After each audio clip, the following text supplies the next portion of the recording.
Yes, reka nongere ngusuhuzana ariko nk'ikaze uwo mukunzi wacu udahwema kudukurikira umunsi ku munsi. Reka nkubwire ngo uruwagaciro wamaze gukanda subscribe, nibutse nawe utari wayikora kuyikora akakanya kugira ngo buri gihe cyose dusenga cyangwa se ikiganiro ujye ubasha kukibona 5 kuri 5, tubashe kubana mu makuru ndetse n'ibiganiro tunyuza hano kuri Ukunizi TV.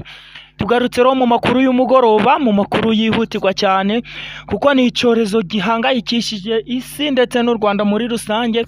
Ni icyorezo kidasanzwe cyo ku ndwara y'ubushita, ari nako duhise tuza muri studio gitaraganya kugira ngo tukugeze haya makuru. Rero nyemerera untize umwanya wawe mutoya tubashe kuramburira hamwe izi page z'aya makuru agezweho muri aka kanya. Ya makuru abacyaracyara ku bindi binyamakuru, ya makuru aba yabaye ikimenya bose. Reka rero tukubwire ko kugeza ubu ngubu mu Rwanda haje kuba hagaragara indwara y'ubushita, ari nako Minisiteri y'Ubuzima yahise itangaza amabwiriza agomba kugenderwaho cyangwa se gushingirwaho kuri buri munyarwanda uwo ari we wese. Reka tukubwire ko kugeza ubu ngubu iyi ndwara yabashiye kugaragara mu minsi ishize, aho yagaragaye ku bantu bagera kuri 2 mu gihugu cy'u Rwanda. Iyi ndwara akaba ari indwara y'ubushita bw'inkende, ikaba ifata nabi kuko ifata umubiri wose, ari ibintu bimeze nk'ibiheri bikabasha kuba byakuzura umubiri wose ndetse bikurya, ugasanga byanakuviramo guhita upfa byihuse. Ari nako Minisiteri y'Ubuzima yagiye itangaza amabwiriza agiye atandukanye. Reka rero tuguhereze ikaze muri aya makuru, tukubwire ko Minisiteri y'Ubuzima hano mu gihugu cy'u Rwanda yatangaje ko indwara y'ubushita yaje kugaragara mu gihugu cy'u Rwanda, ihangayishishije u Rwanda ndetse n'isi muri rusange. Abanyarwanda cyangwa se abanyarwandakazi barimo abagore, abana ndetse n'abagabo n'abasaza bagomba kugenda bayirinda kubera ko ari indwara ihangayikishije isi ndetse n'igihugu muri rusange, cyane ko iyi ndwara ifata ikigero waba urimo icyo ari cyo cyose cyangwa se imyaka waba urimo iyo ari yo yose iragufata kandi ikabasha kuba yakwangiriza.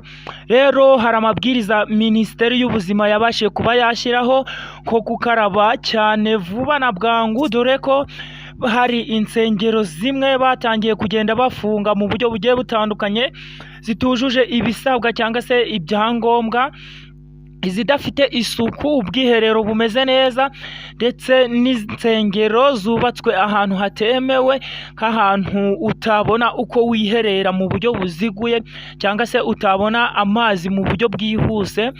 Ari nako leta yashyizemo ingufu mu kuba yarwanya iyi ndwara. Kugeza ubu ngubu iyi ndwara birahamya ko cyangwa se biremezwa ko ugomba kuba wajya kwa muganga ukabasha kuba wakira, kubera ko bazanye imiti kabuhariwe, imiti iyikoraho rikaka kabisa, kubera ko iyo ugeze ku bitaro witabwaho n'abaganga mu buryo bwihuse, mu gihe kitarambiranyije ukaba wabasha guhita ukira iyi ndwara y'ubushita bw'inkende, ukabasha kuba wasubira mu buzima busanzwe. Ari nako leta ikomeza kugenda ishyira ingufu mu kwamagana cyangwa se mu kurwanya insengero ndetse n'ahandi hantu hatujuje ibisabwa, ikabasha kuba yabategeka vuba na bwangu kuba bashyiraho ibisabwa cyangwa se kuba bakuzuza ibisabwa na Minisiteri y'Ubuzima. Kugeza ubu ngubu mu Rwanda iyi ndwara nibwo yahagaragara bwa mbere, aho abashe kuba yagaragara ku banyarwanda. Kugeza ubu ngubu abanyarwanda bakaba bamwe bafite ikintu bita ubwoba, ari nako bagenda bavuga ko iyi ndwara igomba guhita yamaganwa mu buryo buziguye, kubera ko iyi ndwara ni indwara mbi ifata aho ariho hose. Ndetse Minisiteri yanongeye gutangaza ko imibonano uko wayikora kose iyi ndwara ugomba guhita uyandura mu buryo bwihuse cyane, kabone n'ubwo utaba umaranye nawe igihe, byonyine kuba wabonana nawe mu buryo bwo guhuza ibitsina, ahangaha wahita ufata iyi ndwara.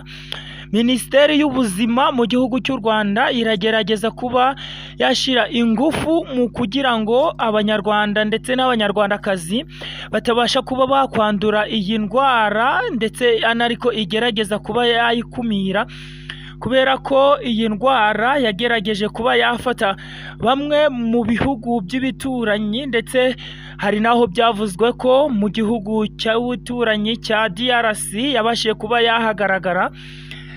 kuba yagaragara rero mu gihugu cya DRC. Kugeza ubu ngubu no mu gihugu cy'u Rwanda ikaba yahasesekaye, dore ko abayobozi bamwe muri minisiteri ndetse no muri leta babashije kuba bakangarana cyangwa se bakangwa n'iyi ndwara, kubera ko iyi ndwara yafashe bamwe mu bihugu by'Uburayi, ndetse ku mugabane w'Uburayi ibasha kuba yahitana benshi cyane, ndetse no mu ntambara y'isi ya kabiri harimo abo yagiye ihitana imibare myinshi cyane utabasha kuba watekereza muri aka kanya. Reka tukubwire rero amakuru yo twari tugufitiye n'aya ngaya. Njye nitwa Sindingabo Fred, ndabakunda cyane. Amakuru yo nakagaruka, wopfa kusiga igitekerezo cyawe kugira ngo tubone ko udukurikiye 5 kuri 5. Ndabakunda cyane.